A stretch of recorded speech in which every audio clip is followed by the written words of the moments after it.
بسم اللہ الرحمن الرحیم نحمدہ ونصلی علی رسول الکریم۔ محترم امیر جماعت جناب سید سعد اللہ حسینی، میرے بہت ہی محترم و مشفق استاذ حضرت مولانا خلیل الرحمن سجاد نعمانی، جن سے میں نے باقاعدہ کلاس میں بیٹھ کر درس حاصل کیا ہے، تعلیم حاصل کی ہے، اسٹیج پر تشریف فرما موقر مہمانان اور حضرات سامعین،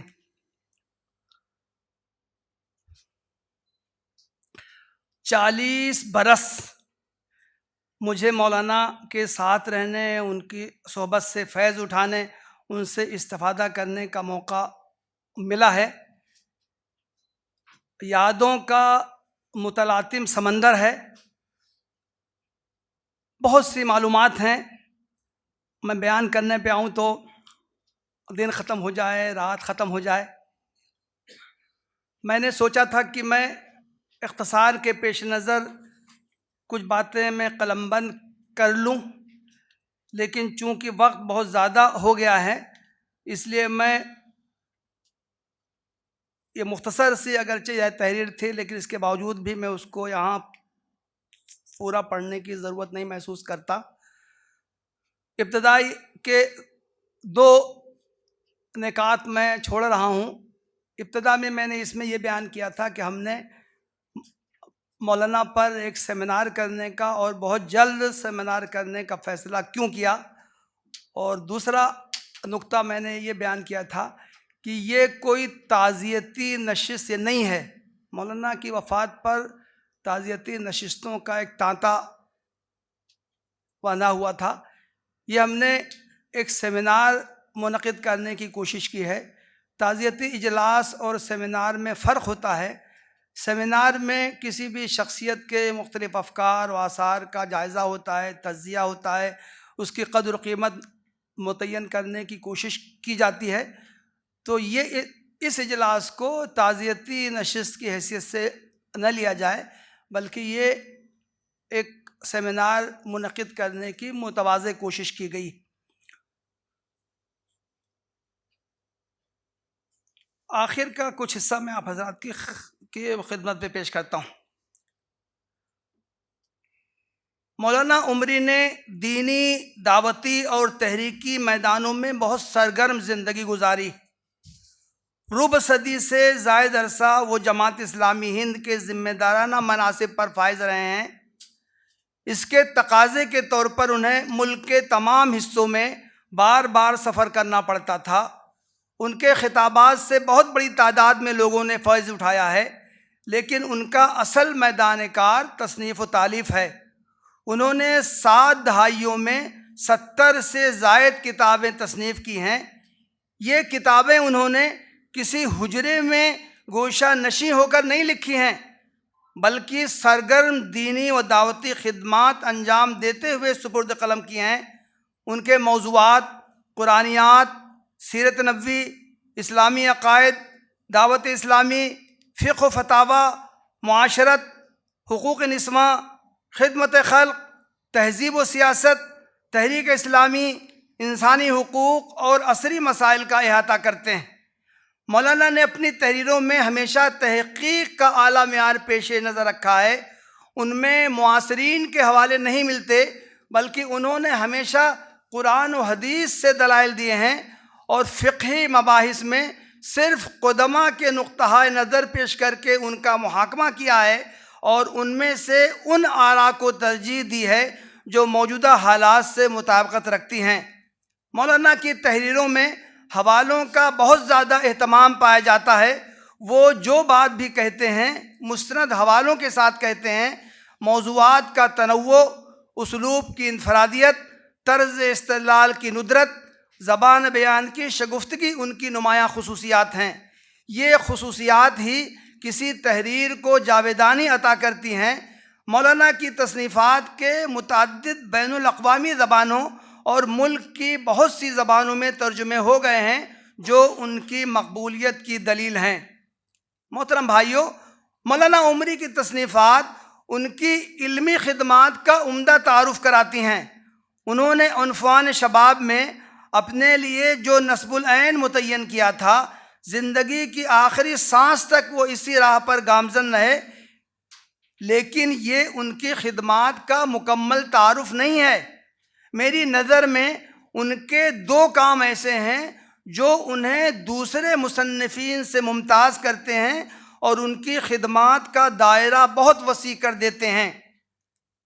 ان کا پہلا کام ہے ادارے تحقیق و تصنیف اسلامی کے استحکام اور ترقی کے لیے بھرپور جد و جہد۔ ادارے تحقیق کا نقش اول شعبہ تصنیف جماعت اسلامی ہند ہے۔ جماعت نے 1948 میں اپنی تشکیل کے مان بعد علمی و تصنیفی کاموں کی ضرورت محسوس کی اور اس وقت جماعت کے مرکز رامپور میں چند باصلاحیت افراد کو اس کام کے لیے فارغ کیا۔ مولانا عمری بہت جلد اس کارواں میں شامل ہو گئے۔ مرکز جماعت دہلی منتقل ہوا تو ذمہ داران کی رائے ہوئی کہ مسلم یونیورسٹی علی گڑھ کی علمی مرکزیت اور وہاں دستیاب علمی سہولیات کی وجہ سے شعبہ تصنیف کو علی گڑھ منتقل کر دیا جائے۔ 1970 میں اس فیصلے کی تعمیل میں مولانا نے اپنے استاذ اور مربی مولانا صدر الدین اصلاحی کے ساتھ رخت سفر باندھا۔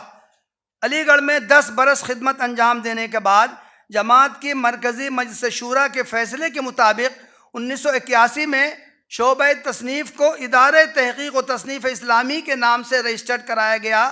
مولانا عمری کو اس کا سیکریٹری منتخب کیا گیا۔ بعد میں جب مولانا جماعت کے نائب امیر ہو کر دہلی منتقل ہو گئے اور ادارے کی راست نگرانی ان کے لیے ممکن نہ رہی تو 2001 میں انہیں ادارے کا صدر بنا دیا گیا۔ مولانا ادارے تحقیق کے سیکریٹری رہے ہوں یا صدر، انہوں نے اس کی نشوونما، تعارف، ترقی اور استحکام میں اپنی بہترین صلاحیتیں وقف کر دیں۔ انہوں نے اس پودے کو ایک تناور درخت بنا دیا۔ اسلامی تاریخ میں علمی کام کرنے والے بے شمار لوگ ہیں۔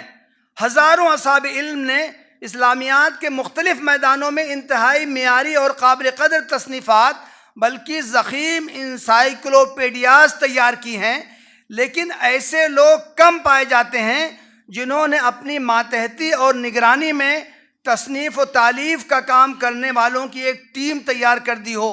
مولانا عمری کا شمار ایسے ہی معدود چند لوگوں میں ہوتا ہے۔ ادارے تحقیق کے تحت تصنیفی تربیت کورس چلانے کا فیصلہ کیا گیا۔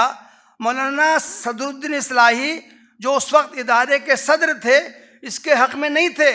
ان کا کہنا تھا کہ یہ بہت مشکل کام ہے، نومشقوں کو اپنے پاس رکھنا، ان کی تربیت کرنا اور ان کو لکھنا سکھانا درد سر ہے۔ ضرورت ہو تو پہلے سے تحریر و تصنیف کی صلاحیت رکھنے والوں کی خدمات حاصل کر لی جائیں۔ لیکن مولانا عمری کے اصرار پر انہوں نے اس منصوبے کو منظوری دے دی۔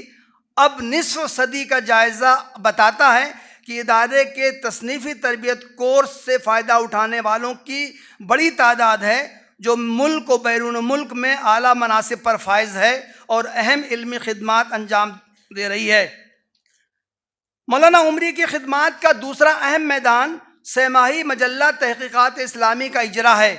جنوری 1982 سے اس کا آغاز ہوا۔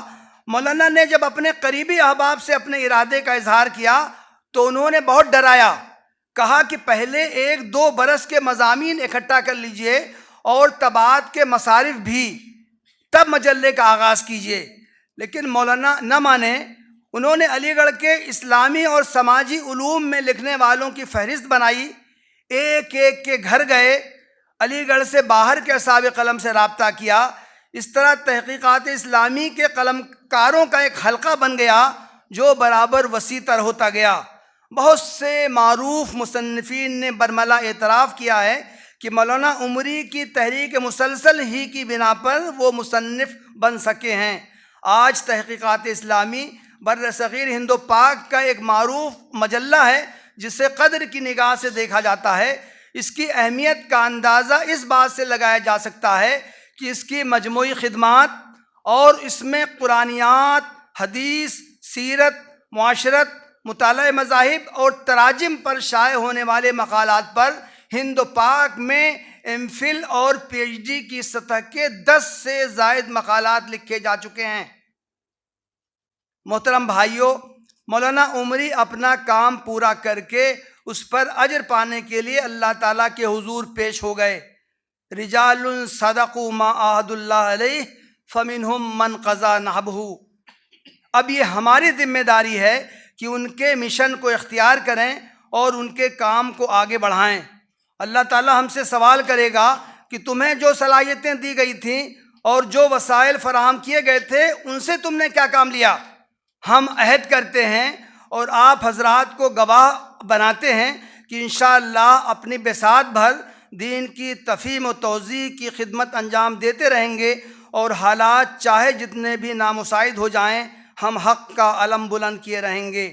میں انہی باتوں پر اتفاق کرتا ہوں اور امید رکھتا ہوں کہ سیمینار میں مولانا عمری کے افکار و آثار پر جو مقالات پیش کیے جائیں گے ان میں ہمارے لیے رہنمائی اور بصیرت کا وافر سامان ہوگا۔ وآخر دعوانا الحمدللہ رب العالمین۔